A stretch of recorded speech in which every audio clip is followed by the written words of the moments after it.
Larry Ray n'en peut plus de ce juge.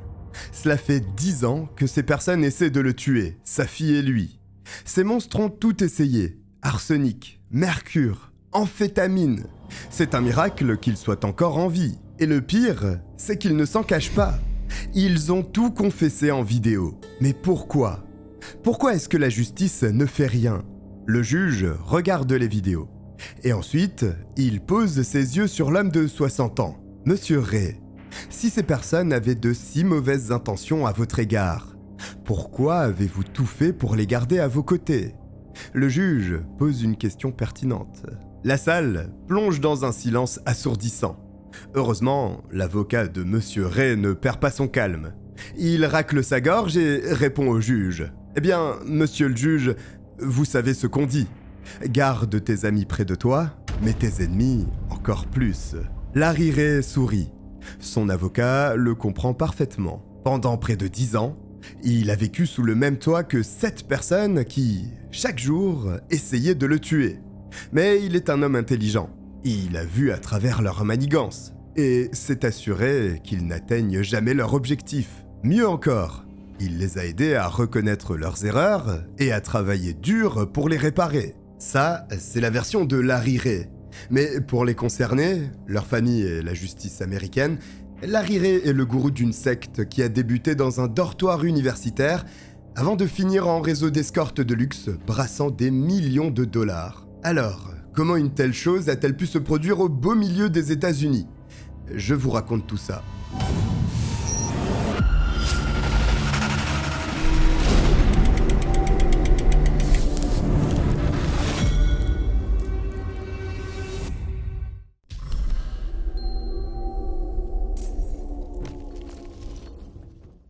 Lawrence Ray, c'est le père parfait. Il est juste parfait. Quand il se réveille, son premier réflexe, c'est de faire un gros câlin à sa fille, Talia. Il lui fait des bisous, des papouilles, tout ça en l'appelant son petit amour. Et même si elle est déjà dans la vingtaine, Talia Ray adore ça. À vrai dire, elle ne raterait ces moments pour rien au monde. Son père, ce n'est pas juste son géniteur, c'est son héros. Au travail, c'est un crack. Dans les années 80, Lawrence Ray, ou Larry, est employé par une grande institution financière à la bourse de New York. Et attention, il y arrive alors même qu'il n'a pas de diplôme universitaire ou de réseau ultra étoffé. Larry a été capable de se hisser dans le top de la finance mondiale uniquement à la seule force de son travail. Désormais, il prend ses cafés avec des diplômés d'Harvard, de Yale, et de toutes ces universités prestigieuses. Il est leur égal. Après avoir fait son temps à Wall Street, Larry devient consultant et achète des parts du Malibu, une discothèque du New Jersey, pour passer à autre chose et quitter le rythme infernal du monde de la finance. Mais la vie de Larry Ray ne se cantonne pas à ça. Durant ses années dans les plus hautes sphères, il a fait de sacrées rencontres. Il connaît notamment Rudy Giuliani, le maire de New York, le général Charles Pittman, Robert De Niro, Mikhail Gorbatchev et même Bernie Kerik, un ancien secrétaire d'État à la sécurité intérieure des États-Unis. Larry Ray a du statut, du pouvoir et de l'argent. Mais malgré tout, sa fille reste sa priorité numéro 1. Même quand l'État de New York l'emprisonne pour non-représentation d'enfants à son ex-femme, il appelle quotidiennement Talia. La non-représentation d'enfants, pour ceux qui n'en auraient jamais entendu parler, c'est l'équivalent de l'enlèvement parental. En gros, l'un des parents interdit à l'autre d'entrer en contact avec l'enfant. Ce qui est interdit, naturellement, et qui conduit Larry en prison. Et lorsqu'il est enfin libre, Larry Ray se rue dans les bras de sa fille. Littéralement. Il ne part pas dans un centre d'accueil, il ne loue pas un appartement. Larry Ray, 50 ans, emménage dans le dortoir que sa fille partage avec 7 autres étudiants. Et étrangement, personne ne trouve rien à redire. En réalité, les colocataires de Talia sont même ravis de l'accueillir. Il faut dire que Talia leur a tellement parlé de son papa. Selon elle, Larry est un lanceur d'alerte. Il l'a d'ailleurs toujours défendu, elle et sa petite sœur, Ava, contre les abus de leur mère. Et s'il est allé en prison, c'est pour avoir tenté de mettre fin à la corruption orchestrée par Rudy Giuliani, le maire de New York, ainsi que Bernie Kerik, l'ancien secrétaire d'État à la sécurité intérieure. La violation du droit de garde a juste été un prétexte pour l'empêcher de parler. En écoutant ce discours, la plupart des gens se diraient juste bon. Mais auprès des étudiants libéraux de l'université de Sarah Lawrence, les paroles de Talia font mouche. Et entre deux cours sur l'art, Talia raconte les épopées de son père, qui devient un petit héros. Donc forcément, en 2010, quand Talia leur demande si Ray peut emménager avec eux, personne n'a d'objection. Alors étudiante en première année, Talia Ray vit dans un dortoir appelé Sloanimwoods 9, avec 7 autres étudiants. Le Sloanimwoods 9 n'est pas un dortoir tel que vous pouvez l'imaginer. Ce n'est pas un grand bâtiment avec plein de chambres partagées par 2 ou 4 personnes. C'est plus une petite maison, avec 8 chambres et des pièces de vie communes. On est plus proche d'une grande maison que d'un dortoir bon marché. C'est même plus une colocation qu'un réel dortoir. C'est là-bas que Larry Ray s'installe après sa sortie de prison. Et comment dire, il y a clairement un avant et un après. Avant, les étudiants se jetaient sur des sachets de ramen à la fin des cours. Après, quand ils poussent la porte, ils sont accueillis par le fumet d'un rôti tout juste sorti du four. Larry est un vrai cordon bleu. Presque tous les jours, il régale ses jeunes colocataires. Rôti de bœuf, macaroni au fromage, muffins. Les étudiants renouent avec une alimentation un tant soit peu équilibrée. Et quand il n'a pas le temps de préparer, Larry commande à manger pour tout le monde. Là encore, hors de question de céder à la facilité avec des pizzas ou des burgers. Les colocataires de Larry ont droit à du filet mignon et à des homards. Larry Ray n'est pas un papa-poule seulement pour sa fille. Il devient une figure paternelle pour tous ses étudiants. Vraiment, il recrée un noyau familial. Le soir, Larry met la table et appelle tout le monde. Talia, Isabella, Claudia, Juliana. Vraiment, il s'assure que tout le monde puisse juste s'asseoir, bien manger et oublier les soucis de la journée. Durant le repas, alors qu'il passe les plats, Larry prend des nouvelles de la petite troupe. Et entre deux bouchées, il leur raconte sa vie d'avant. Car oui, c'est peut-être difficile à imaginer pour ces jeunes de 19 ou 20 ans, mais Larry n'a pas toujours été un cinquantenaire à l'apparence de nounours. Plus jeune, il a travaillé pour le gouvernement américain. Et pas pour n'importe quelle agence, pour la CIA. Les 8 étudiants partagent leur steak avec un ancien espion. Pour son pays, Larry a retrouvé des missiles Stinger sur le point d'être vendus au marché noir. Et négocié un cessez-le-feu au Kosovo. Ne vous fiez pas à son apparence actuelle. Larry Ray a vu des choses qui empêcheraient la plupart des personnes de trouver le sommeil. Et aujourd'hui, il est dans leur cuisine avec un tablier rose, en train de leur faire des pancakes maison. Comme quoi, la vie peut réserver de sacrées surprises. Mais ce n'est pas pour déplaire les jeunes de la maison. Très vite, Larry devient un membre à part entière du dortoir de Sloanimwoods. Comment ne pas l'aimer?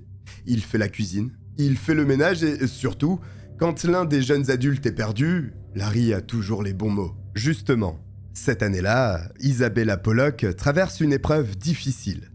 Isabella, c'est la meilleure amie de Talia, la fille de Larry.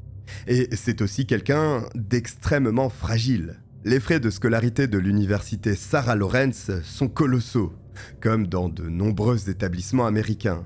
Mais là, ils s'élèvent à 60 000 $ par an tout de même. Quand on ajoute les 15 000 $ annuels du dortoir, on monte à 75 000 $ par tête.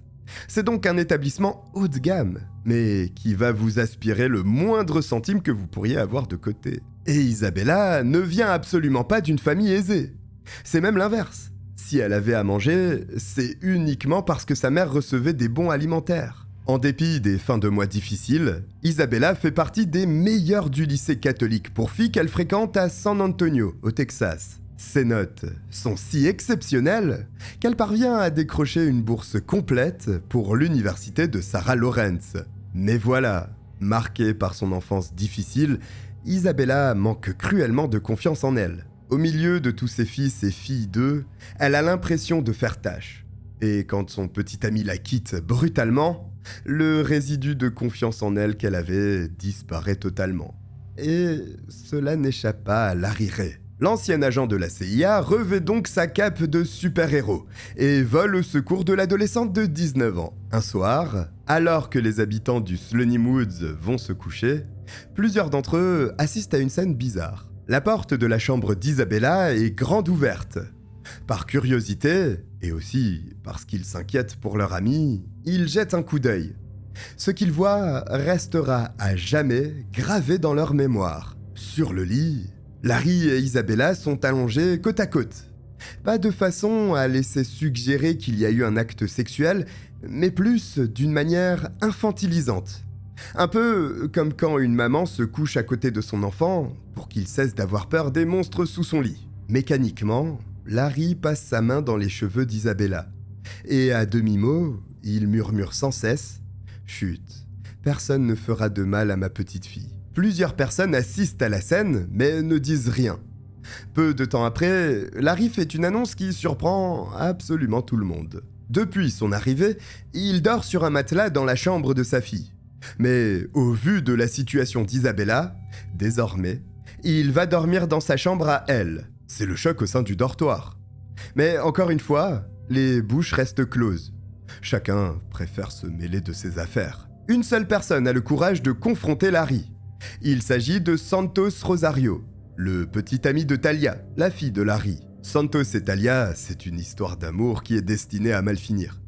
Tous ceux qui les connaissent attendent patiemment la fin de leur romance. Pourquoi ? Parce que Talia parle sans arrêt et n'en a que faire de Santos, qu'elle garde à ses côtés presque par défaut. Santos, de son côté, est encore un peu naïf. Talia est sa première petite amie. Et aussi, honnêtement, il la met sur un piédestal. À chaque fois qu'il parle d'elle, c'est pour dire à quel point elle est jolie. Elle est sociale, elle est intelligente. Plus d'une fois, il dit même à ses proches que Talia est trop bien pour lui. C'est lui qui a fait le premier pas, mais jamais il n'aurait pensé qu'elle l'accepterait. Après plusieurs semaines à la lorgner durant le cours de littérature romaine, il a tenté sa chance. Il s'est levé, s'est avancé vers Talia et lui a proposé d'aller déjeuner. Talia a dit oui, et depuis, Santos flotte sur un petit nuage. Nécessairement, Santos est l'un des étudiants les plus proches de Larry. Par conséquent, il est plus à l'aise pour aborder la question d'Isabella. Quand Santos dit le fond de sa pensée, Larry est scandalisé. En faisant l'effort de rester le plus calme possible, il répond à Santos. « Tu agis comme si j'allais coucher avec elle, mais je vais dormir par terre. Elle a besoin de quelqu'un pour l'aider. » Ensuite, subtilement, il réoriente la discussion autour du cas de Santos. D'où lui vient cette insécurité démesurée ? Est-ce que c'est lié au fait que ses parents ne l'ont jamais aimé ? Parce que oui, Larry est la béquille mentale de Talia, d'Isabella, mais aussi de Santos. Tous trois se confient à lui. Depuis son arrivée, il prodigue des conseils de vie au jeune homme. Rappelez-vous, Santos est doué pour écouter, mais lui-même n'est pas écouté. Du moins, ça, c'était avant qu'il ne rencontre Larry Ray. Même avant l'incident d'Isabella, Larry passe des heures aux côtés de Santos. Il l'écoute avec une attention inouïe. En fait, pour la première fois de sa vie, Santos a l'impression que quelqu'un s'intéresse sincèrement à lui. Avec une voix calme, paternelle et un peu comme un pasteur, Larry l'aide à mettre des mots sur le mal qui le ronge. Il dit à Santos ce que ce dernier a toujours soupçonné. Ses parents n'ont jamais vraiment prêté attention à lui. C'est le désir naturel d'être vu par eux qui l'a poussé à tenter de mettre fin à ses jours. Mais lui, Larry, il le voit. Il l'écoute et il le respecte. Alors oui, quand Larry lui sort son excuse à 2 balles, Santos ne bronche pas.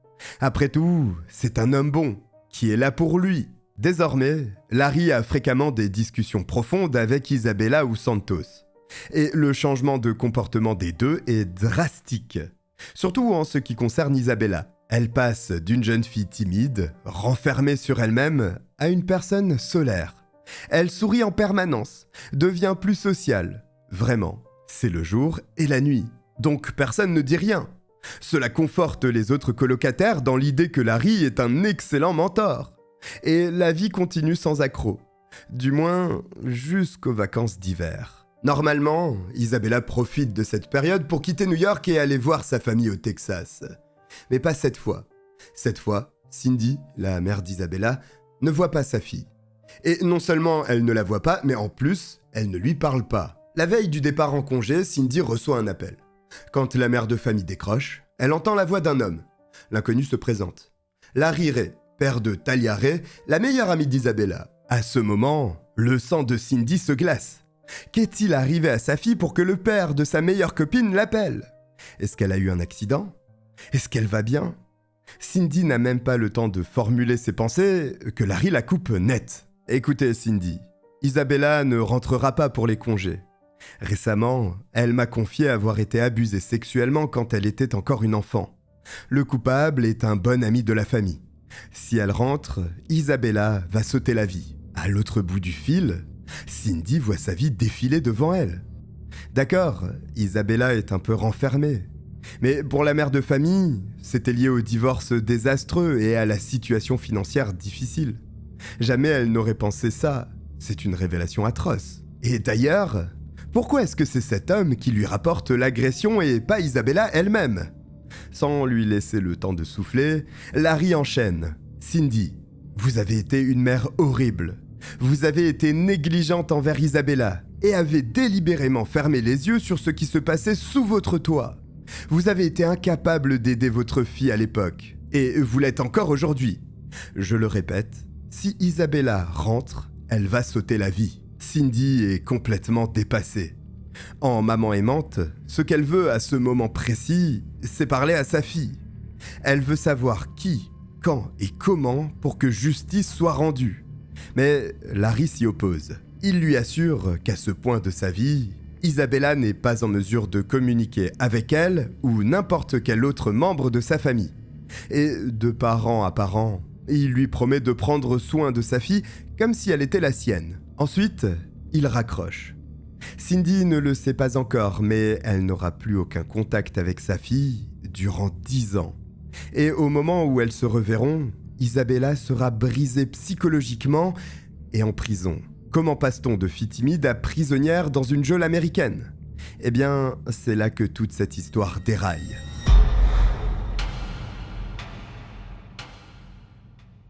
En 2010, après 6 mois derrière les barreaux, Larry Ray, 50 ans, emménage dans le dortoir de sa fille.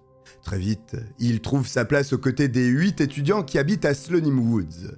Mais quand Isabella, la meilleure amie de sa fille, vit une rupture difficile, il va un peu trop loin. Pendant que Cindy est plongée dans l'incompréhension la plus totale, à l'autre bout du pays, Isabella fait ses valises. Durant les vacances d'hiver, c'est une obligation, tout le monde doit quitter le campus. Ni Isabella ni Santos n'ont envie de retourner auprès de leurs parents. Mais là encore, Larry couvre leurs arrières. Lee Chen, l'un des bons amis de Larry, accepte de lui prêter son appartement.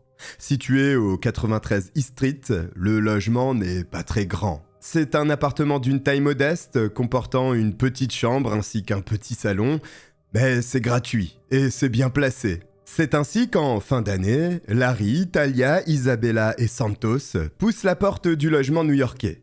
Larry et Isabella dorment dans la chambre. Santos et Talia occupent le salon. Et pendant tous les congés d'hiver, les 4 acolytes vivent ainsi. Il y a très peu d'informations sur ce qui se passe au 93 East Street de New York durant cette période. Toujours est-il qu'à la fin des vacances, Santos décide de rompre avec Talia. Mais attention, il ne s'éloigne pas de Larry. À ce stade, Santos est plus attaché à Larry qu'à Talia. Et vous allez comprendre pourquoi. De retour au dortoir, la vie reprend de plus belle. Les colocataires rentrent de vacances avec des souvenirs à l'appel. Larry remet son tablier rose et repart derrière les fourneaux.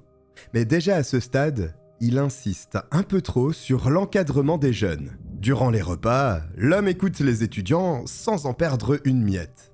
Mais ce qui est réellement intéressant, c'est ce qui se passe après que les assiettes aient été vidées. Larry donne des mini-conférences. Tout le monde prend un coussin et s'assoit en cercle autour de la télé. Là, ils regardent tous un épisode de Cosmos, une émission qui parle d'exploration spatiale.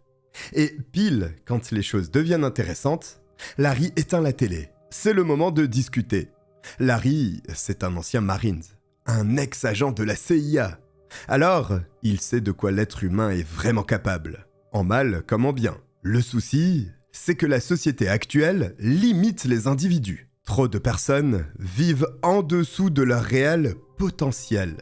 Elles n'ont pas la carrière qu'elles pourraient avoir, l'amour qu'elles méritent. Et le pire, c'est qu'elle ne le réalise même pas. Larry, lui, il s'est donné pour mission d'aider le maximum de personnes à voir la vie avec clarté. Il l'a fait avec Talia. Désormais, il le fera avec ses colocataires. Et c'est ainsi que tous les soirs, après le repas, Larry et ses colocataires parlent de la société, de ce que signifie être humain, de tout en fait.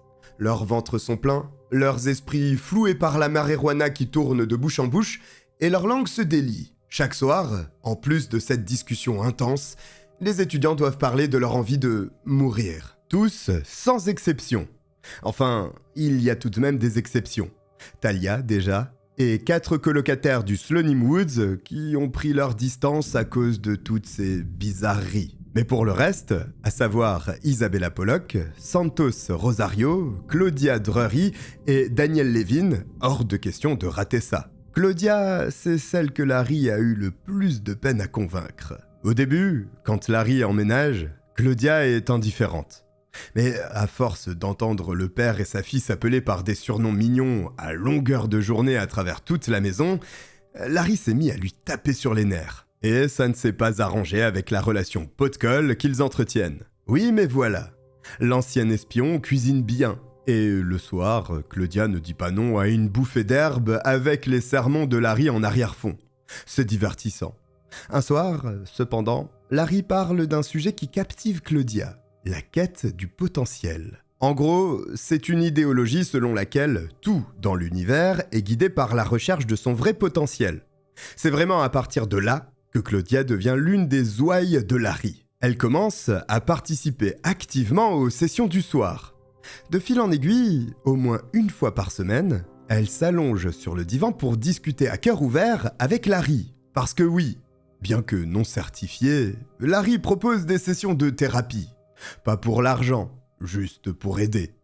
Et c'est lors de l'une de ces séances qu'il diagnostique à Claudia une schizophrénie non traitée. À ce stade, certains proches de Claudia, parmi lesquels Daniel, commencent à s'inquiéter. Daniel Levin vit également au Slonim Woods, et même s'il aime bien Larry, il pense que Claudia devrait consulter un vrai psychologue. Mais bon, malgré ça, lui aussi suit avec ferveur les cours magistraux de l'homme. Et un soir, pendant l'un d'entre eux, Daniel a un déclic. En fait, il a envie de mourir. C'est assez étrange, vu qu'il n'a jamais eu d'idée noire, ou d'envie de mettre fin à ses jours. Cependant, Larry lui affirme que oui, il veut mourir. Lui aussi, comme tous les autres membres du groupe, n'en peut plus de sa vie actuelle. Santos raconte alors comment il a essayé à plusieurs reprises d'en finir. Isabella explique la fatigue qui la ronge et la pousse doucement à ses pensées noires également. Claudia parle de sa longue dépression et de son attrait pour la mort. Et Daniel, qui n'a jamais eu envie d'arrêter de vivre, se retrouve à confesser le même genre d'idées. Mais attention, ce n'est pas grave, parce que selon Larry Ray, c'est pour cela que l'univers les a réunis. Pour qu'ensemble, ils trouvent la force de renouer avec la joie de vivre et libérer leur plein potentiel. Et ça passe par une rééducation complète. C'est là que Larry introduit ses camps de formation. Alors, les camps de formation de Larry Ray, c'est quelque chose. Tous les jours, à 7h du matin, les 4 étudiants se réveillent au son d'une playlist composée par ses soins. Et ensuite, sans pompe. Vous trouvez ça beaucoup ? Ce n'est que le programme de la première semaine. La deuxième semaine, c'est 200, puis 300 la troisième, et 400 la quatrième. Au début, c'est difficile. Mais après, ils le font sans ressentir de fatigue ou de douleur. Pour eux, c'est la preuve que Larry a vu juste. Petit à petit, l'homme de 50 ans les convainc de lui faire confiance. Ils doivent lâcher prise et s'en remettre à lui pour toutes leurs décisions. Il va cadrer leur vie pour qu'ils soient heureux. Les étudiants remettent littéralement leur destin entre les mains de cet homme. Désormais, c'est Larry qui choisit ce qu'il mange, quand il mange, les contenus qu'il consomme, etc. Loin de s'arrêter là, Larry les fait travailler comme de vrais petits soldats. Ils ont des fiches de mission pour les tâches ménagères et des instructions détaillées pour faire ne serait-ce que leur lit. Une fois les objectifs atteints, ils doivent soumettre un rapport détaillé à Larry. Ensuite, leur chef autodésigné attaque la phase qu'ils considèrent essentielle à leur rééducation et pour leur potentiel, la sexualité. Selon Larry, les hommes devraient embrasser leur masculinité et les femmes leur féminité. Jusque-là, rien d'extraordinaire dans ce discours. Mais c'est ensuite que la philosophie de Larry devient plus atypique. Selon lui, grandir en tant que personne implique une envie constante de consommer des relations sexuelles. Par ricochet, pour évoluer, il faut avoir expérimenté un maximum avec sa sexualité. La suite fait froid dans le dos. Larry a un plan d'action détaillé pour les femmes sous son emprise. Étape numéro 1. Porter une mini-jupe ultra courte et moulante. Ne pas mettre de sous-vêtements en dessous. Se rendre dans une boutique et essayer des talons hauts en se baissant au maximum. Le faire plusieurs fois. L'objectif, c'est qu'elles montrent leurs parties intimes au maximum de personnes. Et de préférence à des étrangers, évidemment. Étape numéro 2. Aller dans un bar et trouver un homme qu'elles jugent mignon. Ensuite, elles doivent avoir des relations sexuelles orales avec lui. Et pour prouver qu'elles ont tenu parole, les filles doivent filmer la scène en s'assurant que leur visage soit bien visible. Étape numéro 3. Prendre un taxi et, une fois arrivé à destination, proposer de payer en nature. Ou alors, aller dans un magasin de bricolage et supplier un employé d'avoir des relations dans l'entrepôt. Bien sûr, tous ces actes doivent être filmés pour prouver. Et finalement, le niveau ultime, aller dans un parc, trouver l'homme le plus dégoûtant possible et avoir des relations sexuelles avec lui en face d'une caméra. Mais il est possible de se surpasser encore. Et si vraiment elles veulent décrocher le Saint Graal, il y a une option. Aller dans des logements sociaux et avoir des relations sexuelles avec un groupe d'hommes et évidemment tout filmer. À ce moment précis, les deux personnes qui doivent passer par là sont Isabella et Claudia. Les garçons, eux, n'ont pas enduré ce programme. Pour autant, ils ne s'en sortiront pas aussi facilement. Ils subiront d'autres abus, notamment physiques et sexuels. À la fin du mois d'avril 2011, Daniel traverse une crise existentielle. Sa relation avec Raven, sa petite amie, bat de l'aile. Il se questionne sur sa sexualité. Il ne sait pas quelle direction emprunter sur le plan professionnel. En fait, il est perdu. C'est là que Claudia et Santos l'incitent à parler à Larry. Il faut bien comprendre qu'à ce moment, Daniel n'est pas aussi endoctriné que Santos, Isabella ou Claudia. Il assiste aux séances du soir de Larry. De temps en temps, il fait quelques exercices de son programme inspiré des Marines, mais ça s'arrête là. Il n'a pas encore entendu parler de la rééducation sexuelle ou autre. À ses yeux, Larry est juste un ancien agent des forces de l'ordre qui veut aider, mais en fait parfois un peu trop. D'ailleurs, Daniel ne fait pas 100% confiance à Larry. Mais voilà, il est à un point de sa vie où il a besoin de quelqu'un pour avancer. Larry est ce qui s'en rapproche le plus. Et c'est précisément ce genre de faille qu'il recherche. Alors, il accepte de le rencontrer en tête-à-tête. Sur le coup, Daniel est convaincu que c'est l'une des meilleures décisions de sa vie. 6 heures durant, Larry et lui parlent d'absolument tout. Daniel se demande s'il est gay. Larry le regarde droit dans les yeux et lui dit que non, il peut le sentir. Daniel se questionne sur ses liens avec Raven. Larry a la réponse. Quitte-la, elle te tire vers le bas. Il y a une chose importante à noter, c'est que Larry a des réponses claires et des conseils pratiques. Il ne se contente pas d'être évasif ou de s'étendre sur des principes philosophiques. Non, il dicte la conduite à avoir pour obtenir tel résultat. Il ordonne presque. Et pour une personne qui doute, c'est presque une bouée de sauvetage en quelque sorte. Avant cet entretien, Daniel doutait de Larry. Après celui-ci, il est complètement sous son charme. Tellement qu'il décide de lui faire une confidence. Écoute Larry, les vacances de printemps arrivent et je n'ai pas d'endroit où aller. Je n'ai pas spécialement envie de retourner chez mes parents, mais je ne sais pas. Est-ce que tu aurais une alternative à me proposer ? Larry ne dit rien et sourit. Il appelle la serveuse, règle l'addition et demande à Daniel de le suivre. Au coin de la rue, Daniel voit un grand véhicule. Larry ouvre la porte et l'invite à entrer. Daniel obéit. À sa grande surprise, Talia, Isabella, Santos et Claudia sont déjà là. La voiture démarre et roule jusqu'à l'appartement du 93 East Street. Larry ouvre la porte et magistralement déclare à Daniel « Bienvenue chez toi ». C'est à cet instant précis que Daniel devient le 6e membre de la secte de Sarah Lawrence. Maintenant que tous ces pions sont en place, que va-t-il se passer ?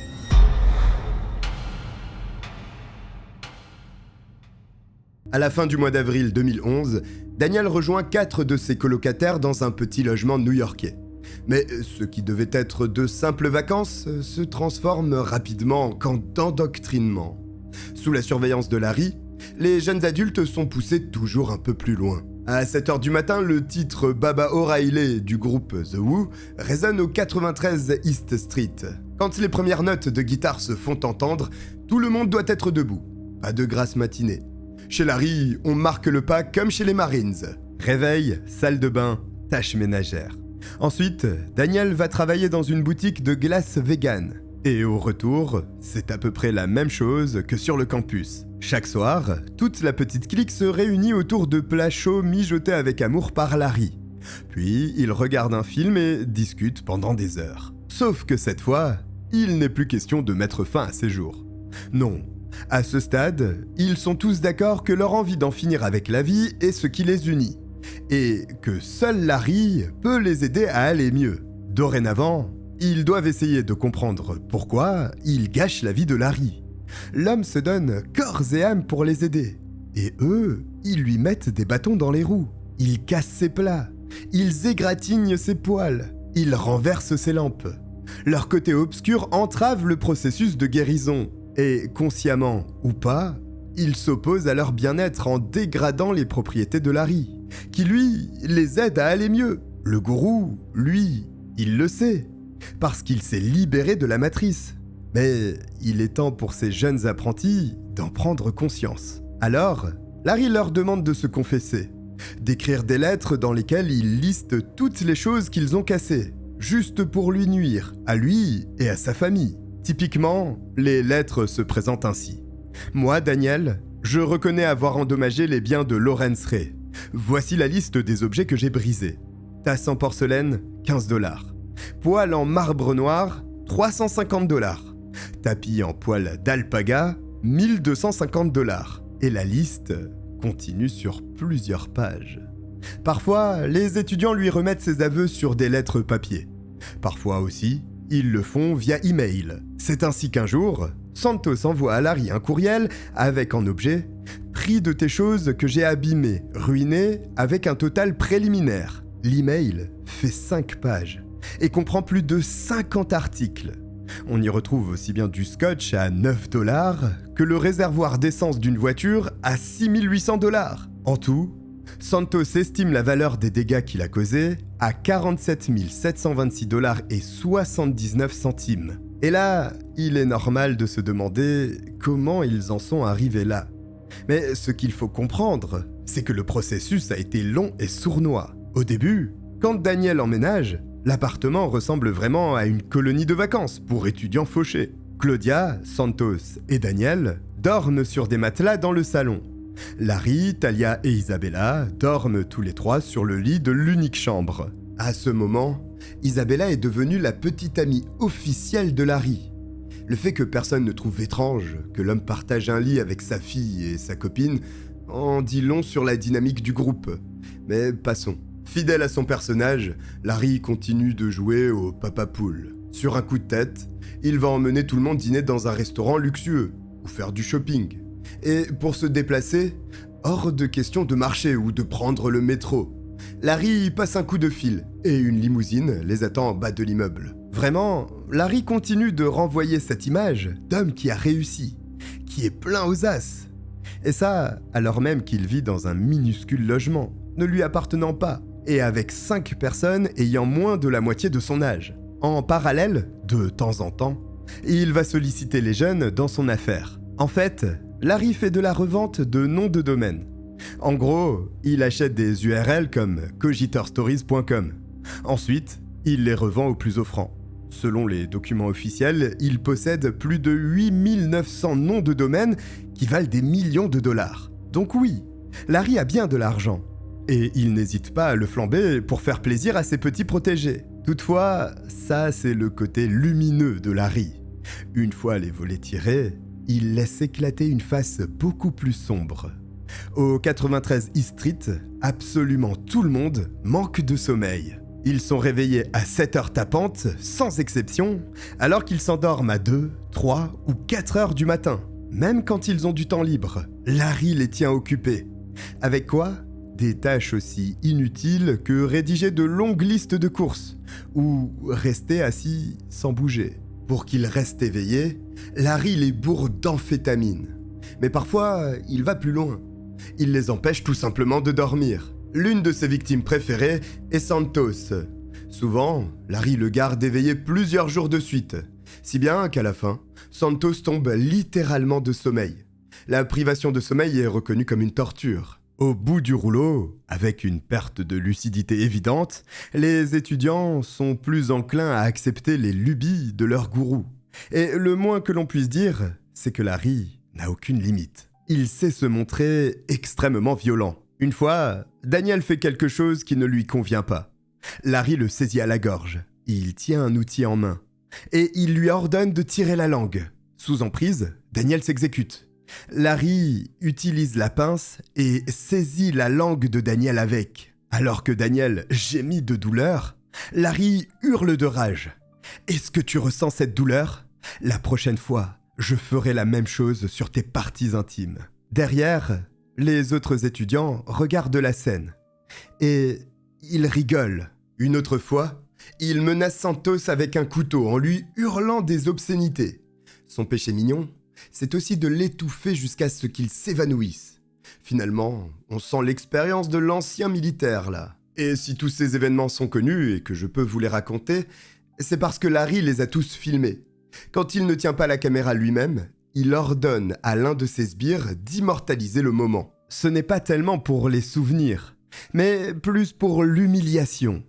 Larry Ray, c'est quelqu'un qui prend plaisir à dégrader les autres, à les mettre dans des positions difficiles et à garder des traces de ces moments. Comme ça, s'ils veulent s'en aller, il peut toujours les menacer. Je vais balancer des vidéos auprès de ta famille. Et ce ne sont pas des paroles en l'air. Quand il était encore marié à la mère de Talia, Larry avait une maîtresse. Exactement comme avec Isabella et Claudia, il l'a soumise sexuellement.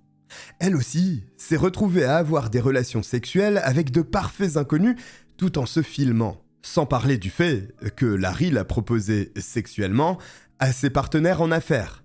Comme si elle était un cadeau après avoir finalisé un contrat. Finalement, quand elle a trouvé la force de le quitter, Larry a envoyé les vidéos d'elle ayant des relations sexuelles avec des inconnus à absolument tous ses proches. Donc non, Larry ne croit pas en une quelconque libération sexuelle ou autre. Son seul objectif, c'est de briser ces adultes pour ensuite en faire des pantins. Le sexe n'est qu'un outil de plus. Et attention, Larry a des exigences. Un jour, Claudia a des relations sexuelles orales avec un homme. Sauf que, quand elle montre la vidéo à Larry, il pète un câble. Littéralement, et l'expression est bien choisie. Il lui hurle dessus. Non mais, qu'est-ce que c'est que ça ? Pourquoi est-ce que c'est aussi mal cadré ? On ne voit rien. Tu fais ça exprès ? Et aussi, ta peau est flasque comme celle d'un poulet. Et les insultes continuent pendant plusieurs heures. Plusieurs heures, vous avez bien entendu. C'est un harcèlement d'un niveau inégalable. Claudia se fait traiter de tous les noms d'oiseaux. Elle n'est pas assez mince. Elle est plate. Sa peau manque de fermeté. À force d'entendre ces injures encore et encore, Claudia commence à y croire. Alors cette femme, déjà mince, se met en tête de perdre du poids. Et surtout, elle déteste de plus en plus son corps. Autant de choses qui inquiètent ses parents.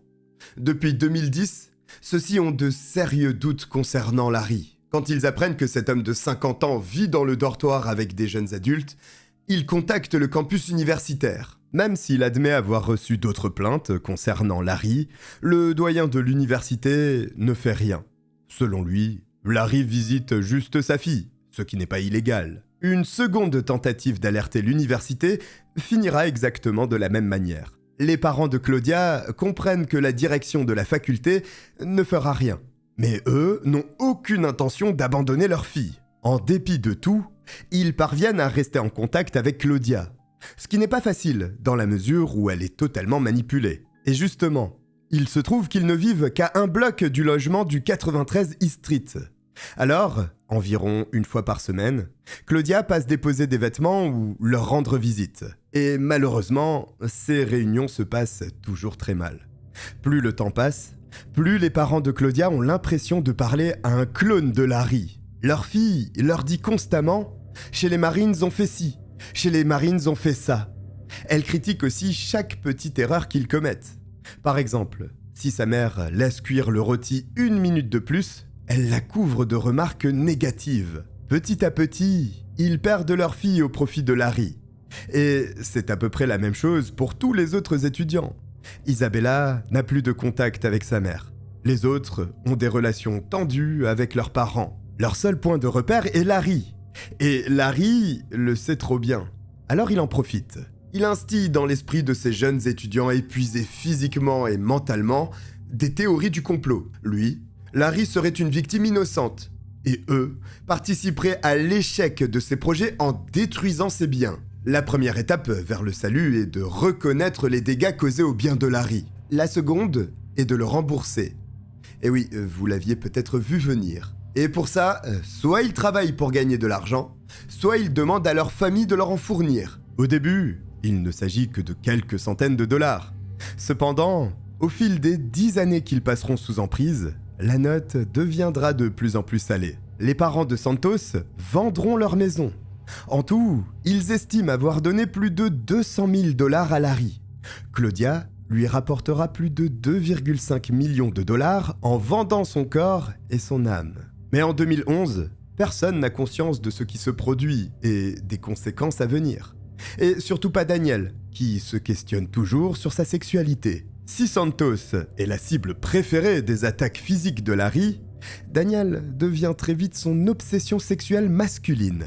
Un soir, Santos et Claudia sont de sortie. Au salon, Daniel est seul, couché sur l'un des matelas. C'est là qu'il entend un grincement. Quelqu'un vient juste d'ouvrir la porte de la chambre où dorment Larry, Talia et Isabella. Daniel ferme les yeux et retient sa respiration. Il y a quelques jours, il a massé les épaules de Talia, et Larry l'a surpris. Sûrement que le père protecteur veut lui mettre une raclée maintenant. Les pas se rapprochent. Et plus la personne s'avance, moins Daniel pense qu'il s'agit de Larry. La démarche est bien plus légère. Finalement, il affronte sa peur et se retourne. C'est Isabella. Sa camarade porte une nuisette qui laisse peu de place à l'imagination. Sans rien dire, elle s'accroupit et fait une fellation à Daniel. Le jeune homme est complètement perdu. Il ne sait pas trop quoi faire. Il ne dit rien.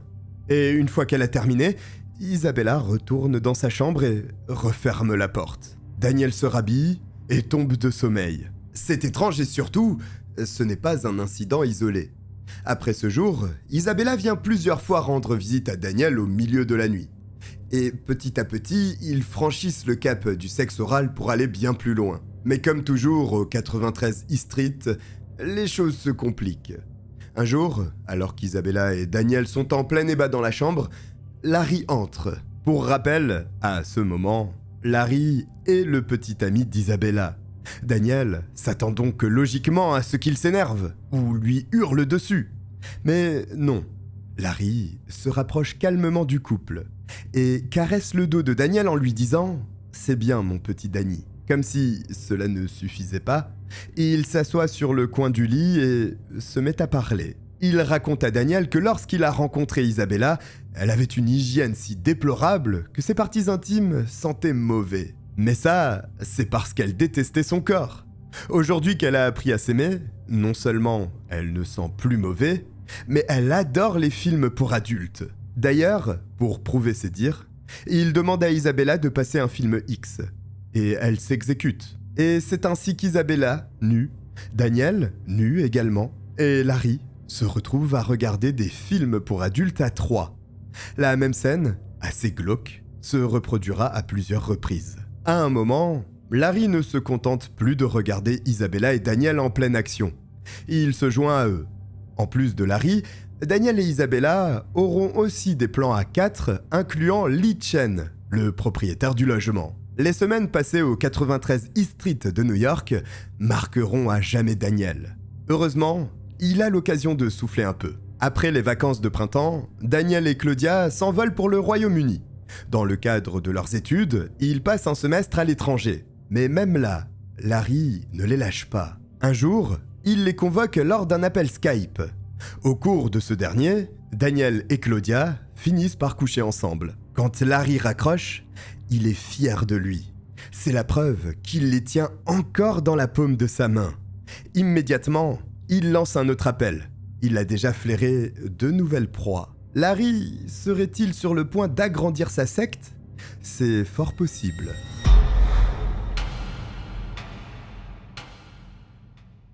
En 2010, Lawrence Ray emménage dans un dortoir à l'université de Sarah Lawrence.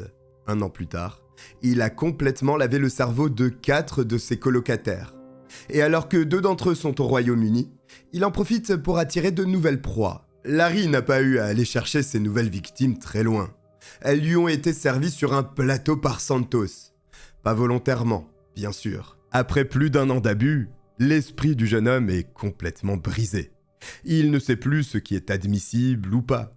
Et surtout, il est convaincu que Larry est une sorte de surhomme. C'est donc tout naturellement qu'il lui présente ses 2 sœurs aînées, Yalitza et Felicia. Yalitza a un bachelor de l'université de Columbia.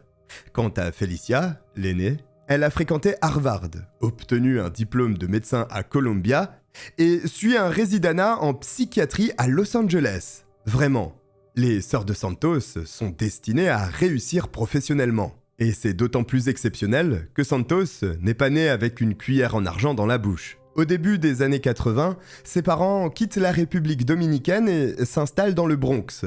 Ils ouvrent une petite agence de voyage à Washington Heights et économisent assez pour s'acheter une belle petite maison. Pour donner les meilleures chances à leurs enfants, ils ne lésinent pas sur les pensions universitaires. Sauf que, malheureusement, Santos tombe dans les griffes acérées de Larry.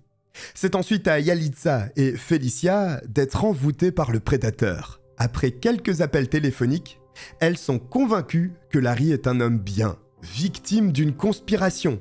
Et dès qu'elle pousse la porte du 93 East Street, elle laisse tout tomber pour venir vivre avec lui. Yalitza met sa carrière professionnelle en pause. Felicia abandonne son résidanat et devient la seconde femme de Larry. Yalitza et Felicia subissent le même sort que les autres. Les abus sexuels, la privation de sommeil, la manipulation psychologique. Après quelques mois, elles ne sont plus que des coquilles vides. Lorsque les cours reprennent, Talia et Santos repartent sur le campus. Larry, lui, décide finalement de rester à New York avec Isabella, Yalitza et Felicia. À la fin du semestre, Claudia et Daniel, eux, reviennent aux États-Unis. C'est tout naturellement qu'ils retournent chez Larry pour les vacances d'hiver. Pareil pour Santos et Talia. Et là, ils commencent à être serrés comme des sardines. On rappelle qu'ils logent dans un petit 2 pièces. L'appartement n'est pas fait pour accueillir autant de monde. Or, à cet instant, ce sont 8 personnes qui vivent dans un espace restreint, conçu pour 1 ou 2 habitants maximum. Forcément, les soi-disant dégradations de biens de Larry deviennent plus nombreuses. Il y a toujours quelque chose qui a été abîmé. Le meuble télé est rayé sur le côté. Un bouton de la télécommande est enfoncé. Son gobelet préféré a disparu. Larry multiplie les excuses pour presser ses fidèles comme des citrons. C'est durant cette période que Santos rédige l'email où il dit devoir 47 726 $ à Larry. Et puisqu'il n'a pas réellement d'emploi pour payer, il se tourne vers ses parents. Santos les implore de lui envoyer les 47 000 $ pour qu'il puisse rembourser sa soi-disant dette. Sauf que ces derniers sont sceptiques. 47 000 $ de dégâts, c'est beaucoup. Et il faut vraiment créer de sacrés ravages pour finir avec une telle facture. Curieux d'en savoir plus, le père de Santos se rend au 93 East Street. Il veut voir de ses propres yeux les dommages qu'aurait causé son fils. Mais lorsqu'il arrive, Larry l'attend dans le hall. Se servant de son corps, il l'empêche de monter et hurle des obscénités. À l'étage, Santos entend la voix de son père. Il place un couteau sous sa gorge et lui promet de se tuer s'il insiste. De peur que Santos ne mette ses menaces à exécution, les parents vident leur compte bancaire. Ce jour-là, Larry les dépouille de plus de 40 000 $. En tout, comme je vous l'ai dit, ils lui donneront 200 000 $ et devront même vendre leur maison. Et ça, c'est du Larry tout craché. Il accuse ses fidèles de casser ses biens ou de lui créer des dommages émotionnels. Ensuite, il les exhorte à contacter leurs proches pour le rembourser. Ce qui est étrange, c'est qu'au même moment, Larry convainc les étudiants qu'ils ont tous été abusés sexuellement par leurs parents, tout autant qu'ils sont. Pendant leur session nocturne, Larry interroge chacun d'entre eux. « Claudia, rappelle-toi de ton enfance. À quel moment as-tu réalisé que ta mère te détestait ?» Vraiment, la réponse n'a pas d'importance. Même si la personne dit non, Larry continue. Continue et continue, jusqu'à ce que la personne valide sa théorie initiale. « Oui, Larry, tu as raison. Ma mère m'a toujours détesté. Je m'en suis rendu compte quand j'étais en maternelle. » Voilà ce que Claudia finit par admettre, alors que tout est faux. Et ensuite, la fatigue, la manipulation mentale et les pilules font le reste. Dans l'esprit des étudiants, des histoires d'abus sexuels se créent, renforcées par les accusations de Larry. Avant de s'en rendre compte, ils sont convaincus que leurs parents les détestent et que seul cet homme les aime réellement. De fil en aiguille, les étudiants s'isolent toujours plus de leurs parents. C'est ainsi qu'un jour, Claudia accuse sa mère d'avoir été incapable de l'aimer. La raison ? Avant de l'avoir, elle a donné naissance à une fille morte-née. Selon Larry, la perte de ce premier enfant a bloqué tout lien avec Claudia. Bien évidemment, c'est faux. Mais la mère de Claudia ne parvient pas à faire entendre raison à sa fille. Et elle n'est pas le seul parent à tenter en vain de renouer le contact avec son enfant. En 2013, complètement désespéré, le père de Daniel lui envoie un email. « Je n'arrive pas à te joindre. Qu'est-ce qui a changé ? Je ne comprends pas. Ça se passe uniquement quand tu es chez Larry. Mais je ne comprends pas pourquoi. Est-ce que tu es en transe ?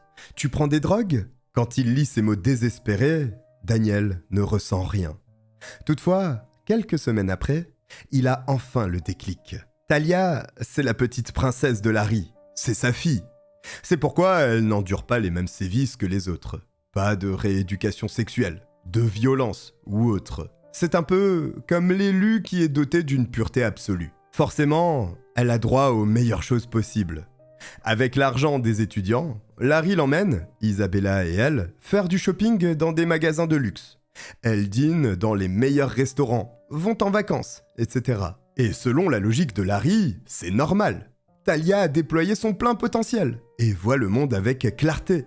Il est donc absolument impossible qu'elle n'ait pas postulé à temps à l'école de droit de Stanford sans une bonne raison.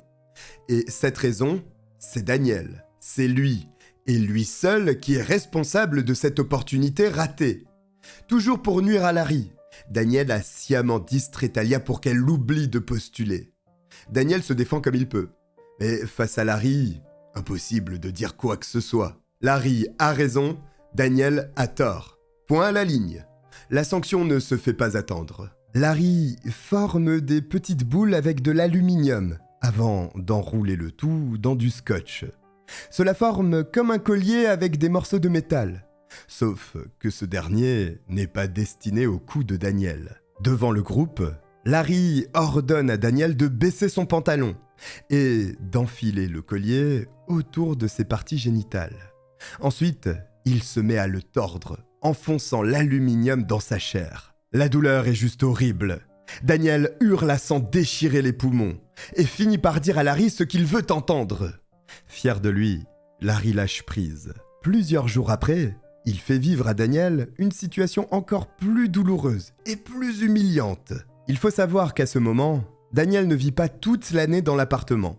Pendant la période scolaire, il est dans un dortoir au campus. Mais régulièrement, il vient rester chez Larry. C'est lors de l'une de ses visites qu'il subit la torture ultime. Daniel, son principal souci, c'est qu'il n'est pas sûr de son orientation sexuelle. Dans le fond, ce n'est pas alarmant. Il a dans la vingtaine.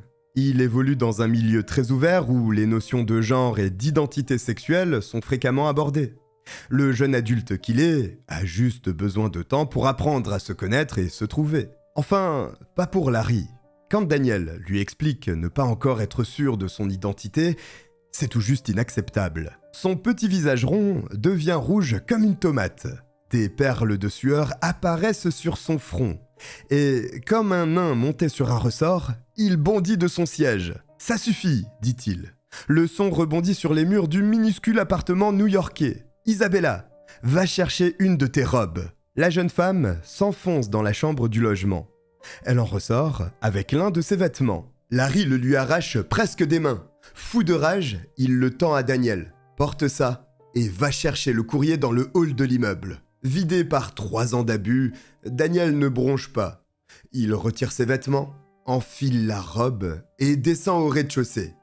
Sur son chemin, les voisins lui jettent des coups d'œil curieux avant de rapidement détourner le regard, gêné. Daniel prend sur lui. Larry est un ancien agent de la CIA. Sûrement sait-il ce qu'il fait. Quand il revient, l'acte 2 de la torture commence. Larry lui tend un vibromasseur et lui ordonne de se pénétrer lui-même. Pendant que Daniel s'exécute, les autres membres le regardent sans cligner des yeux. Et surtout, il entend Larry faire des commentaires plus déplacés les uns que les autres. C'est l'abus de trop.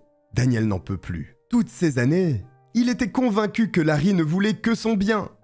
Mais là, il a peur. Il est effrayé. Il pleure. Un déclic se produit dans son cerveau. Quand il sort de l'appartement, il coupe les ponts avec tous les membres du culte de Sarah Lawrence. Il cesse de répondre à leurs appels, à leurs SMS, à leurs emails. Enfin, après 3 ans, il est de nouveau libre. Oui, mais maintenant, que va-t-il se passer ?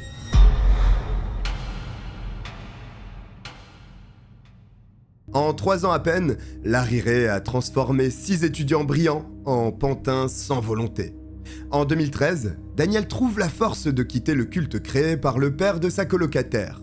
La même année, il obtient son bachelor tout comme Talia, Isabella et Claudia. Santos, lui, ne finira jamais son cursus universitaire. Mais alors que Daniel se reconstruit loin de l'influence toxique de Larry Ray, ses anciens camarades sont encore pris au piège. Un peu avant avoir obtenu son diplôme, Talia quitte définitivement l'appartement du 93 East Street de New York. Bien sûr, elle continue d'échanger chaque jour avec son papa chéri. Isabella, Felicia et Larry vivent à temps plein à l'appartement. Yalitza et Santos vont et viennent de temps en temps. Claudia, quant à elle, oscille entre le domicile de ses parents et celui de Larry. Mais même si plus personne ne vit au Slonim Woods, la première colocation, la secte créée sur le campus de Sarah Lawrence continue d'exister. L'une de celles qui en souffrira le plus, c'est Claudia. Une fois son diplôme en poche, Claudia rejoint un programme à l'université de Columbia. En parallèle, elle commence à travailler à temps partiel dans une entreprise d'analyse de données. Sauf que l'argent qu'elle gagne ne suffit pas à rembourser Larry. Et oui, il y a toujours ses fichues dettes. Chaque fois qu'elle le croise, sa dette enfle. Larry l'accuse de le stresser. Dommage émotionnel, 1 000 $ de plus. Claudia aurait essayé d'empoisonner Talia par jalousie. 2 500 $ qui s'ajoutent. La dernière fois qu'elle est venue, un bibelot a disparu. 800 $ à rembourser. C'est un cycle sans fin. Elle doit toujours constamment plus d'argent à Larry. Et Claudia fait de son mieux pour rembourser ses dettes imaginaires. Elle demande de l'argent à tout le monde. Sa famille, ses amis, ses connaissances. Si Claudia a votre numéro de téléphone, vous pouvez être sûr qu'elle finira par vous demander de l'argent. Mais cela ne suffit pas. Son ardoise n'est jamais effacée. Au contraire, le montant ne fait que s'alourdir. Sauf que, là encore, Larry se présente en sauveur de ces dames. Il a une solution. Il y a bien une chose que Claudia peut faire pour le rembourser. Se prostituer. En 2014, Claudia devient une escorte de luxe. Sous le nom de Lorraine Avery, elle propose ses services aux hommes de New York. Et pas n'importe quel service. Claudia est spécialisée dans le BDSM. C'est à ce moment qu'elle plonge encore un peu plus dans les profondeurs de l'enfer. Chaque jour, Claudia voit entre 3 et 7 clients. Et bien qu'elle facture 1 000 $ pour une heure et 8 000 $ pour une nuit, ses conditions de vie ne s'améliorent pas. Absolument tout ce qu'elle gagne va dans la poche de Larry. À ce moment, Claudia vit d'hôtel en hôtel. Du 1er janvier au 31 décembre, elle balade sa petite valise d'une chambre à une autre. Elle n'a plus aucun contact avec sa famille, avec ses anciens amis, ou même ses ex-relations de travail. Sa vie se résume à coucher avec 3 à 7 hommes par jour et à remettre tout l'argent à Larry. Les rares fois où il passe la voir, Larry la brise encore un peu plus. Il la critique sur son physique, lui dit qu'elle est grosse et se moque de la boulimie qu'elle a développée à cause du stress. Les 2 premières années, elle gagne plus de 2,5 millions de $. elle ne verra pas la couleur d'un seul de ses billets. Du côté de Felicia, les choses ne vont pas mieux. Désormais, dans le logement de New York, il n'y a plus qu'elle, Larry et Isabella. Isabella est clairement la chouchoute de Larry. Felicia, c'est celle qu'il s'acharne à briser. De tous les étudiants qu'il a sous sa coupelle, Felicia est sa plus belle prise. Elle est diplômée d'Harvard et de Columbia, deux universités extrêmement prestigieuses. Et c'est une médecin, l'un des corps professionnels les plus respectés qui soit. Peut-être est-ce par jalousie que Larry s'acharne autant sur Felicia. Vraiment, il détruit sa vie, son corps et son mental autant qu'il peut. Quand Felicia emménage, Larry déchire tout ce qui lui rappelle ses études. Sa lettre d'admission à l'hôpital universitaire, son diplôme de médecine, tout. Il va même plus loin. Un soir, il oblige Felicia à envoyer un email au doyen de la faculté de médecine de Columbia. J'ai obtenu mon diplôme de médecine à l'université de Columbia en 2011. J'écris aujourd'hui pour que mon diplôme soit annulé, car je suis allé à l'encontre du serment d'Hippocrate. J'ai intentionnellement, malicieusement et frénétiquement essayé de blesser les autres et tenté de détruire leur vie. Je n'ai commis que des actes honteux et monstrueux, notamment envers les personnes qui ont le plus pris soin de moi. Loin de s'arrêter là, Larry va encore plus loin. Chaque jour, il s'amuse à la torturer avec. Il lui promet qu'il va les envoyer à tous les membres du conseil de médecine. Son diplôme sera annulé et plus jamais elle ne pourra exercer. Mais ce n'est pas tout. Felicia est battue, torturée, privée de sommeil. Son comportement régresse tellement, suite à tous ces sévices, qu'elle redevient presque une enfant. Elle est incapable de faire des phrases cohérentes, doit porter des couches, perd complètement pied avec la réalité. Et elle n'est pas la seule dont la santé mentale se dégrade autant. Un soir de 2013, les parents de Yalitza sont réveillés par un appel. À l'autre bout du fil, c'est un médecin travaillant pour l'hôpital Mount Sinai. Yalitza vient d'essayer de mettre fin à ses jours. Elle a bu le contenu d'une bouteille de Tylenol et est tombée dans le coma. Ses parents sont pétrifiés. Sans perdre une minute, ils se ruent au chevet de leur fille bien-aimée. Et heureusement, la situation s'arrange. Yalitza sort du coma. Pour poursuivre ses soins, elle est transférée dans un hôpital de White Plains. Et là, chaque jour, ses parents lui rendent visite. Enfin, après des années dans les ténèbres, ils entrevoient une lueur d'espoir. Et puis, le grand méchant loup refait surface. Un jour, la sécurité de l'hôpital leur refuse l'accès à la chambre de leur fille. La raison, celle-ci a demandé à ce que tout passe par Larry. Très vite, la communication entre les parents et leur enfant prend fin. Encore une fois, c'est exactement le même calvaire que vivent les parents de Claudia. En 2014, exténuée par tous les abus dont elle est victime, Claudia essaie de sauter la vie. Elle aussi boit du Tylenol. Elle aussi finit dans le coma. Cependant, quand elle se réveille, la situation est bien pire. Claudia n'adresse pas la parole à ses parents. Elle fait comme s'ils n'étaient pas là, comme s'ils n'existaient plus. La seule personne à qui elle répond, c'est Larry. Et de fil en aiguille, les parents de Claudia sont aussi bannis de sa chambre. Isabella, Yalitza, Claudia. Absolument toutes les femmes qui gravitent autour de Larry essaient d'en finir au moins une fois. D'après le concerné, le nombre cumulé de leurs tentatives serait supérieur à 12. Pour les familles des étudiants, c'en est juste trop. Alors, ils entrent en contact avec la police à plusieurs reprises. Mais à chaque fois, on leur répond que leurs enfants étant majeurs, ils sont libres de choisir leur fréquentation. Même les contrôles de bien-être, lorsque la police décide de se déplacer, ne donnent rien. Face aux policiers, Claudia affirme être là de son plein gré. Pour les autres, c'est pareil. Alors, le temps passe. Et la vie continue au sein du culte de Sarah Lawrence. Jusqu'en 2014, année durant laquelle Lee Chen, le propriétaire de l'appartement, entame une procédure d'expulsion. Larry, il l'aime bien. Mais là, ce n'est plus possible. Initialement, quand Larry emménage, il dit à Chen qu'il restera juste quelques semaines. Cela fait plusieurs années qu'il vit au 93 East Street désormais. Le tout sans payer de loyer, évidemment, et en abîmant les lieux. Lee Chen essaie de faire payer Larry. En vain. Il lui demande poliment de libérer son logement. Toujours pas de résultat. Finalement, le propriétaire s'en remet à la justice et au tribunal de New York. Larry contre-attaque en justice également. Ni Li Chen, ni personne n'était prêt pour ce qui va se passer à l'audience de ce début d'année 2015. Larry a des témoins qui plaident sa cause. Juste avant de prendre la parole, Claudia se racle la gorge. Enfin, elle a l'occasion de faire éclater toute la vérité. La première fois qu'elle a entendu parler de Larry Ray, elle devait avoir 9 ans. C'est son grand-père qui a prononcé son nom. Selon Papy, Larry faisait des histoires. Et ça, c'est quelque chose qui ne plaisait pas trop à Kerik et à Giuliani, respectivement le secrétaire d'État à la sécurité intérieure et le maire de New York. Mais à l'époque, elle était encore jeune. Pour elle, c'était des histoires de grands, alors elle n'y a pas prêté plus attention que cela. Et puis, elle a été acceptée à Sarah Lawrence. C'est à cet instant que sa vie a basculé. La mère de Larry a contacté la mère de Claudia.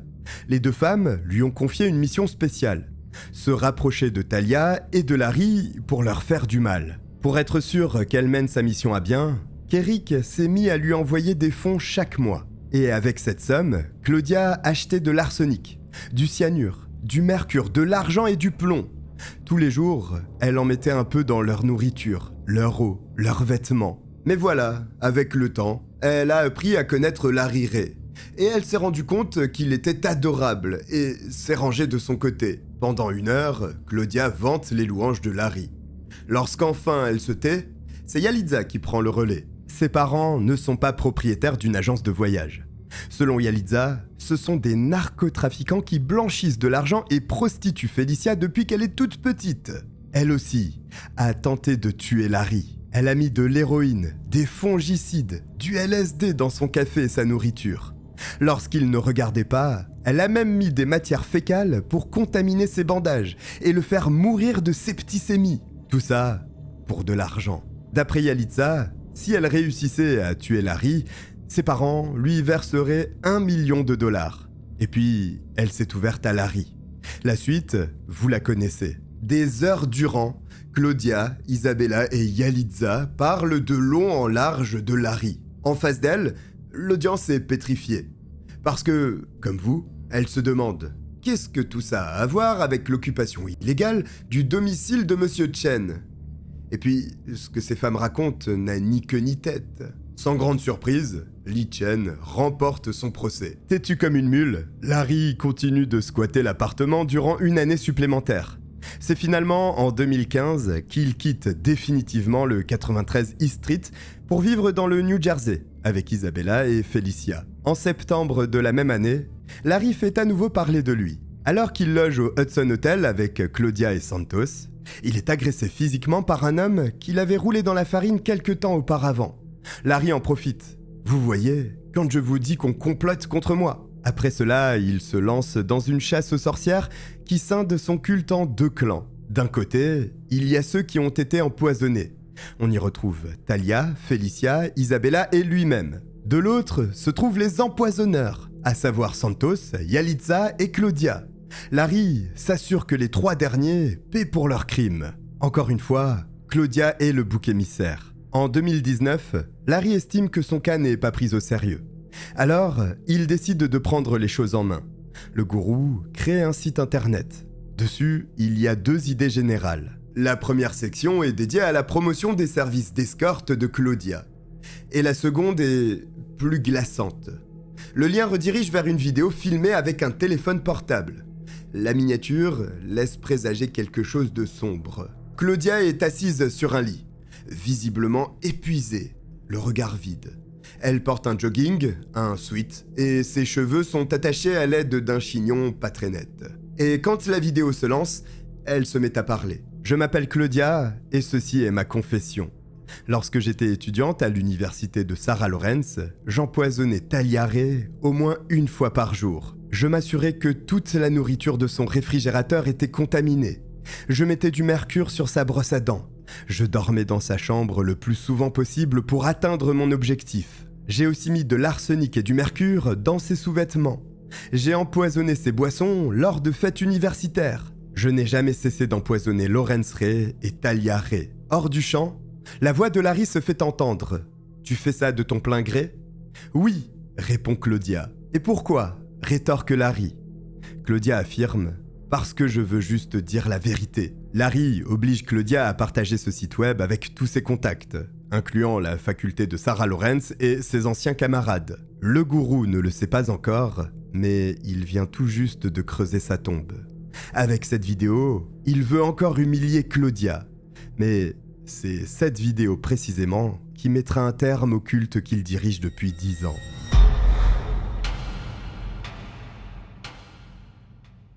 En 2010, Larry Ray, âgé de 50 ans, s'installe temporairement dans le dortoir universitaire de sa fille, Talia. Après quelques mois, il dort dans la chambre de sa meilleure amie, Isabella, organise des sessions de thérapie et retourne le cerveau de 3 de ses colocataires. Cependant, 4 autres des colocataires voient clair dans le jeu de Larry. Gabe, Max, Juliana et Raven trouvent l'homme étrange. Ils ne savent pas pourquoi, mais ils sentent que quelque chose cloche. Alors, en 2011, ils quittent Sloaney Woods 9. En 2019, quand ils reçoivent la confession vidéo de Claudia, leur mâchoire se décroche. Cela fait presque une décennie et leurs camarades sont toujours sous l'emprise de cet homme. Comment est-ce possible ? 9 ans, c'est long. Entre-temps, ils ont fini la fac, trouvé un emploi et fondé leur famille. Personnellement, ils étaient convaincus que les autres allaient finir par voir au travers des mensonges de Larry et plier bagage. Mais non. Presque 10 ans après, les étudiants de Sarah Lawrence sont encore dans le culte créé par le père de leur colocataire. En voyant cela, les 4 rescapés n'ont pas l'intention de s'arrêter là. Ils essaient d'alerter la police mais tombent sur des portes closes, comme les familles avant eux. C'est alors qu'ils décident de raconter leur histoire aux journalistes. 2 enquêteurs de The Cut, une filiale du New York Times Magazine, les écoutent avec grand intérêt. Ils creusent le sujet, s'entretiennent avec Larry, avec Daniel, avec tout le monde qui accepte de leur parler. Et finalement, en avril 2019, ils publient un article baptisé « Les enfants volés de Sarah Lawrence ». Quand l'article paraît, c'est une hécatombe. Le vrai visage de Larry est exposé. Il n'a passé que 19 jours dans l'armée de l'air avant d'être renvoyé. Il n'a jamais travaillé pour la CIA ou le FBI. Et à vrai dire, il n'a jamais été ami avec des généraux, Gorbatchev ou autres. Il s'arrangeait juste pour être toujours dans les parages. À la fin des années 90, Larry commence à travailler comme informateur pour le FBI. Sauf qu'au lieu de récolter des informations comme il devrait le faire, il se sert de sa position pour tenter d'extorquer 100 000 $ à une entreprise. En parallèle, il profite de l'argent du contribuable pour se faire installer un système de sécurité dernier cri d'une valeur de 10 000 $. Tout ça fait qu'en mars 2000, il est inculpé pour fraude à la sécurité intérieure. Larry est reconnu coupable et écope de 5 années de liberté conditionnelle. Mais le vrai coup de grâce viendra de Teresa, sa femme. En 2004, elle demande le divorce. Quelques mois après, elle appelle la police pour signaler un cas de violence domestique. Larry l'aurait frappé. Cependant, lorsqu'il débarque, les policiers tombent nez à nez avec Talia, 15 ans, et son père, qui affirme que Teresa est violente envers les enfants. Une enquête est menée. Teresa est complètement blanchie et se voit confier la garde de Talia qui a 15 ans et d'Ava, 4 ans. Fidèle à son père, Talia choisit de vivre dans un foyer plutôt qu'avec sa mère. En 2007, Larry ne respecte pas les termes de la garde des enfants. Vu que cela va à l'encontre de sa liberté conditionnelle, il est arrêté. En 2010, il est envoyé pour 6 mois en prison. Quand il ressort, il part s'installer dans le dortoir universitaire de sa fille. Quand l'article est rendu public, le culte de Sarah Lawrence n'est plus que l'ombre de lui-même. Santos et Yalitza ont coupé les ponts avec leur ancien mentor. Santos fait toujours des séjours réguliers à l'hôpital psychiatrique de Bellevue et dort dans des refuges pour sans-abri. Pour Yalitza, c'est difficile de savoir. Elle est juste partie sans pour autant rentrer chez ses parents ou aller voir des amis. Après son diplôme, Daniel s'est installé à New York. Là, il a rejoint un groupe de survivants des sectes où il a pu se reconstruire. De fil en aiguille, il a trouvé le courage de raconter ce qui lui était arrivé à ses parents. Finalement, juste en se donnant le temps, il a trouvé la réponse à la question qui le hantait. Il est 100% hétérosexuel. Avant d'être contacté par les journalistes de The Cut, il n'avait plus aucun contact avec ses anciens camarades ou avec Larry. Tout ça fait qu'en 2019, le culte de Sarah Lawrence n'a plus que 5 membres. Talia, qui travaille comme assistante juridique en Caroline du Nord, Isabella, Felicia et Larry, qui squattent une maison dans le New Jersey, et Claudia, qui se tue en bossant comme escorte pour financer le train de vie de Larry. En 2010, sous l'emprise, Claudia aurait hurlé au complot en lisant cet article. Mais en 2019, elle n'est plus dupe. Larry lui a fait tellement de mal, à elle et aux autres, qu'elle ne connaît que trop bien la noirceur de son âme. Elle sait que Larry est mauvais, mais voilà, elle est coupée de tout et d'absolument tout le monde. Claudia veut s'en aller, mais son esprit a été tellement brisé qu'elle ne sait pas par où commencer. Les jours passent et le quotidien de Claudia ne change pas d'un pouce. Réveil, client, boulimie, se faire vomir. Client, boulimie, se faire vomir, et ainsi de suite. Mais un soir, tandis qu'elle flâne dans sa chambre, son téléphone sonne. Dès qu'elle décroche, elle reconnaît la voix. C'est Stuart. Stuart, c'est l'un des rares clients de Claudia qui la traite correctement, de façon humaine. Ou du moins qui la traitait bien. Des fois, elle lui parlait pendant des heures. Il ne la brutalisait pas.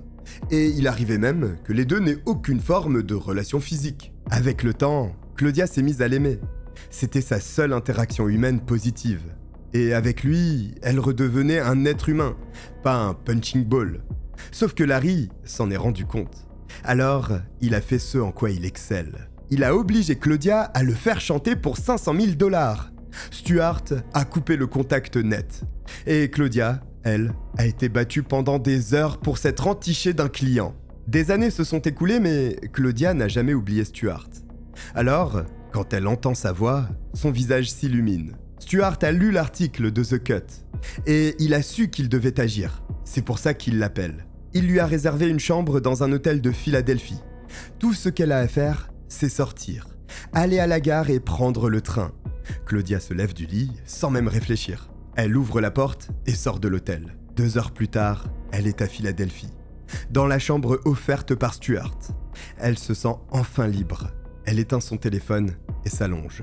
Pour la première fois de sa vie en 9 ans, Claudia dort sans ressentir de boule au ventre. Les jours qui suivent, elle ne communique qu'avec des médecins, des thérapeutes, Stuart et l'avocat qui lui a dégoté. Au bout de plusieurs mois, Claudia passe un appel. Dès que son interlocuteur décroche, elle prononce un mot qu'elle avait presque oublié. Maman. L'article de The Cut permet à Claudia de retrouver sa liberté. Mais pas que. Finalement, le FBI se décide à enquêter sur le cas de Larry Ray. Le 11 février 2020, Lawrence Ray est inculpé pour 15 chefs d'accusation, dont trafic d'êtres humains, escroquerie, racket, blanchiment d'argent et travail forcé. Pendant son procès, il continue avec ses mêmes délires. On veut le tuer, c'est une conspiration, il est une victime. Le souci, c'est qu'il n'a pas une seule preuve de ses prétendus empoisonnements. En revanche, le procureur a des centaines de vidéos de lui en train d'abuser des étudiants. Des centaines de pages qui prouvent qu'il forçait Claudia à se prostituer pour l'entretenir. Des enregistrements audio qui font froid dans le dos. Quand les preuves sont trop nombreuses, Larry fait semblant d'avoir des attaques cardiaques. Il se laisse tomber au sol, simule des difficultés respiratoires. Mais son cirque ne convainc personne. Le 20 janvier 2023, Larry Ray est reconnu coupable de tous les chefs d'accusation. Il est condamné à 60 ans de prison. L'année qui suit, Isabella est condamnée à 4 ans de prison pour blanchiment d'argent. L'État de New York considère qu'elle a contribué à exploiter financièrement Claudia et à la maintenir dans la prostitution forcée. Et aussi, elle a toujours refusé de coopérer avec les forces de l'ordre. Aujourd'hui, les survivants du culte de Sarah Lawrence sortent peu à peu de l'emprise de Larry. Felicia, Yalitza et Santos, les 3 frères et sœurs, ont progressivement renoué leurs liens. Depuis qu'elle est en prison, Isabella réalise peu à peu l'emprise qu'avait Larry sur elle. Claudia s'est rapprochée de sa famille et reprend sa vie en main. Daniel, quant à lui, a même écrit un livre sur son expérience. Tania, la fille de Larry, personne ne sait précisément ce qu'elle devient. Elle a disparu des radars et mène une existence paisible en Caroline du Nord, en essayant sûrement de ne pas être éclaboussée par ce scandale. Voici pour cette horrible affaire de manipulation. Si vous êtes arrivé jusqu'au bout, écrivez « secte » en commentaire. J'espère que vous avez apprécié mon récit. Si c'est le cas, n'hésitez pas à vous abonner. Je vous remercie de m'avoir regardé, portez-vous bien et je vous dis à très vite. Bye.